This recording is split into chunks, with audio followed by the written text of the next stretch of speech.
Princess ng Antipolo City! Nako, Ryan, alam mo, pil na pil ko kanina yung habang nyumanyanga ka. Oh. Bakit? Alam mo bakit? Nung mga kanta na yon, puro busted ako nung high school ako. Pero teka, 46 ka na. Yes po. Talaga, bakit sumasali ka pa rin dito sa mga ganitong klaseng competition? Kasi hindi ko to na-pursue dati, na yung pagkanta ko. Kaya gusto ko siyang ituloy. Kasi sabi nila, sayang daw yung boses ko eh. Kaya ituloy ko daw. Yan, tama naman. Kesa naman nakatago lang dyan. Bakit sa akin wala nangihinayang sa boses ko? Gusto mo sabayan kita? Pwede naman, Sige nga. pwede naman. Bakit kami naniniwala?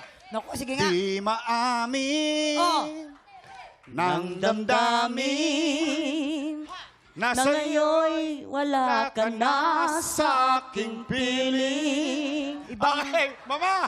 Eto na, siyempre kukumpletuhin na natin ang bakod. Ano kaya ang masasabi ng ating mga inampala? Ayun.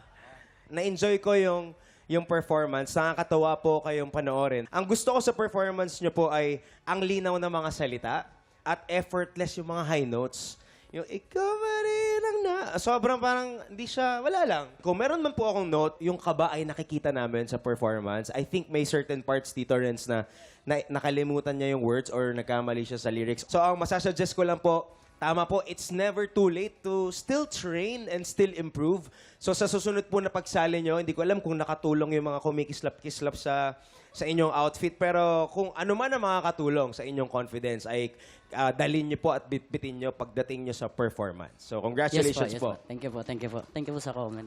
Alam mo, pag mga ganitong performance sa probinsya, tumitili yung mga dalaga, no? Oo. Di maap. Gaganon yung mga... Pa-flashback eh. Oo, may plastic sa probinsya, ganun eh. Yun, ang ganda po ng boses. Tsaka ang cool nyo tignan sa stage. Ako siguro may mga part lang na di mo naaabot yung mga nota, so dapat careful lang po tayo doon. But overall, na-enjoy ko din po yung performance yun. Congrats! Yun, thank you, thank you, thank you. Panahon natin yon yung kinanta mo, di ba? Yes po. Medyo may mga napansin lang ako. Yung iyong vibrato, bawasan lang po natin ng konti yon. Yan. Nagawa mo, Ryan, doon sa dulo eh. Yung dulon-dulon, giliw ko. Ba't di mo gawin dun sa ibang parts yon? Mas maganda. Para hindi lalabas yung edad. Kasi, ganun mahalata talaga. Pagka too much vibrato, lalabas na yung edad. Yung change key natin, medyo konti lang. Hindi naabot ng konti. Stage presence, punong-puno ka nun. Ryan, yan, punong-puno ka Iyon, nun. Grabe. Yan. Thank you po, thank you po. Oo. Yung batid ko, medyo hindi ka sigurado doon sa pasok. May parts na medyo hindi nahihit ng konti yung notes. So, konting ensayo lang, lagay ko Ayun. masasapol mo lahat yan. Hindi naman pala. Thank you, sir. Thank you, sir. Maraming salamat po. Eto naman, ano kaya ang score na bibigyan ng ating mga inampalan? Ryan, ang ibibigay ko sa iyong stars today ay...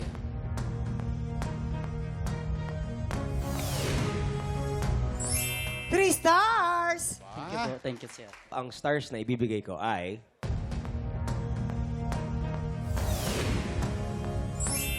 Thank you po. 3 stars Stress. din. Okay, nako, ibitin muna natin kung ano ang score ni Jessica. Sa ngayon, kilalanin natin ang ating pangalawang kalahok, Reynalyn Maclang. Balita ko, kakagraduate lang ni Reynalyn. Yes po. Ayan, ano ba Itong yung anong April course lang mo? po. Elementary education. Anong tindahan ba ng lola't lolo mo? Sari-sari store po. Balita ko, nakikiraket ka doon sa tindahan eh. Naglalagay po ako ng paninda ko po. Nagre-repack po ako ng mga candy po, tsaka nag-i-load din po ako. Lumaki kang lola't lolo. Opo, kasi lagi po kiniwan ni mama at papa para po mag-work po sila abroad. Ano masasabi mo sa lola't lolo mo na talagang ginabayan ka, hindi ka iniwan hanggang ngayon? Salamat po kay nanay at tatay at kay lalo sa lolo ko, tinulungan niya ako na ma-motivate na ipagpatuloy ko yung pag-aaral ko. Tumatanda na rin po sila. So, ayun, blessed ako na nakakasama ko pa rin po sila. Sa kanila pa ko lumaki. Lalo po ngayon may sakit po si nanay. May diabetes po siya and then ngayon may cataract. Nako, get well soon. Ayan, nanay. Palalakas Thank you po po. kayo at saka kay tatay. Galing Thank mong you. bata ka. Thank you Magiging po. future teacher ng Pilipinas to. Ma'am, Thank you po. Reynalyn. Reynalyn Maclang ng Antipolo City rin. Grabe. Nako. Mga taga-Antipolo, pero mga kapitbahay ko pala to. Ang tataas ng mga boses kasi ang taas ng lugar nila, di ba? Teka lang, Reynalyn, matanong ko lang. Kasi yung kanta mo parang may mensahe yun eh. Ano ba gusto mo sa buhay? Yung ikaw ang mahal o mahal mo? At this time po, pinili ko po yung mahal ako. Mas ako yung nagmahal po yung dati. Ikaw, mama? Anong gusto mo? Ikaw yung mahal o Tama yung yan. mahal? Copy-paste. Copy-paste.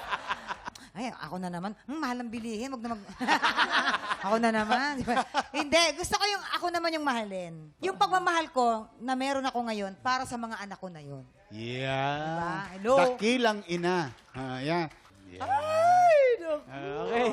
Tanungin natin, Tignan mama. natin. Ito naman yung ating mga inampalan. Tingnan ko anong pipiliin nila. Go. Ayun, may tanong lang ako kay Jessica. Parang sakto sa kanya eh. Jessica, Oh. anong pipiliin mo? Nagbububi Yung mahal lang, ha? mo o mahal kita? Mahal ka.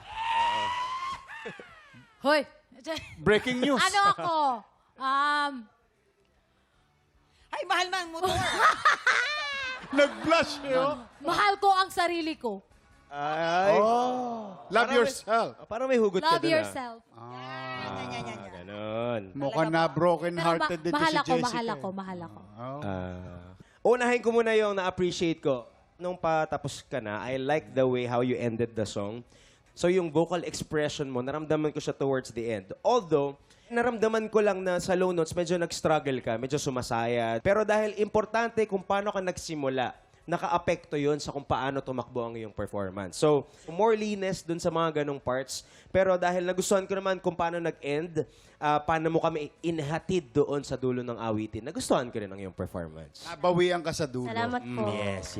Reynalyn! Hello Tama po. ba? Opo. So, gusto mo mahal ka, no? Yun Yes yung po, pinili mo. opo. Tama yan. Ba't parang may pinanggagalingan ka, Jessica? Siyempre, na-try ko din na heartbroken yung bigay ka ng bigay, tapos, alam mo yun. Di ba nga? Ang ganda ng araw na ito. May tanong ako. Yung bigay ka ng bigay, ito ba ay dahil hiningi sa'yo o kusa mong binigay? Kusa. Ba't ka kaya- So, nag-expect? hindi Oo. yung kusa pala. Ganun, hindi yung Dapat kusa. kinukusa. Hindi kasi kung kusa, okay lang na nagbigay ka na nagbigay. Pero kung hinahanapan mo ng kapalit, so yun ba ay kusa? Pag 10 ang bigay ko, dapat 10 ang balik Talaga mo sa mga akin. lalaki, no? Mga gusto makapagpalusot, papalusot eh. Guard! Palabasin nyo nga po. Joke. Uy! Reynalyn, beautiful voice. Salamat po. Yung una lang siguro, dapat control mo talaga yung umpisa. Pero na-shock ako sa rendition mo ng song na to. Ginawan mo ng bagong flavor yung song. Tsaka yung birit mo, napakaganda. Siguro yung ibang adlibs, linisin mo lang yung klaro. Congratulations. I love your Salamat po. performance. Thank you po. Kailangang mag-concentrate ka dun sa low notes mo. Ito ay sakit madalas ng mga awit na sumasali sa contest.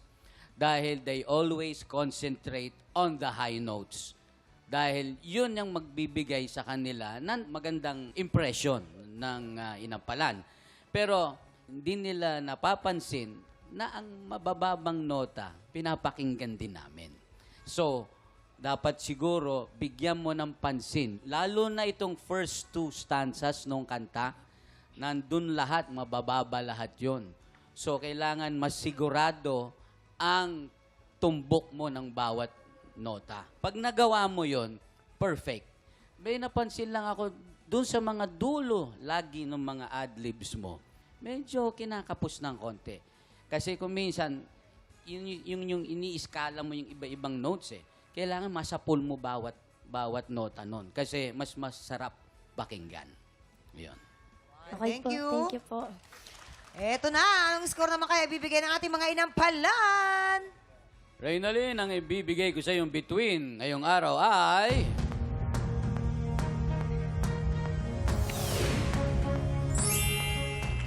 Three. Stars! Reynalyn, para sa araw na to, ang stars na ibibigay ko sa'yo ay...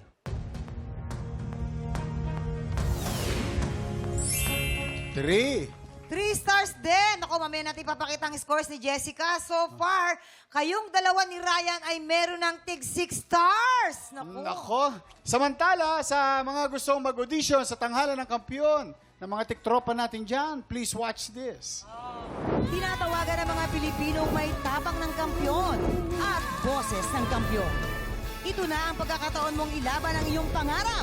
Kung ikaw ay 16 to 50 years old at may boses na kayang makipagsabayan sa mga kampyon, sugod na sa GMA Network Studio 6 tuwing Miyerkules at Huwebes, 3 to 5 p.m. po yan.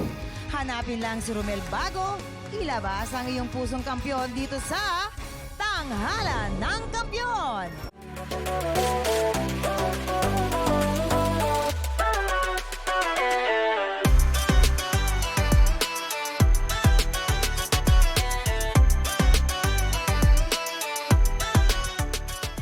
Tik Tropa! Pinanood mo hanggang sa dulo itong video na to? Very good ka! For more happy time, watch more TikTok Clock videos on our official social media pages and subscribe to GMA Network official YouTube channel.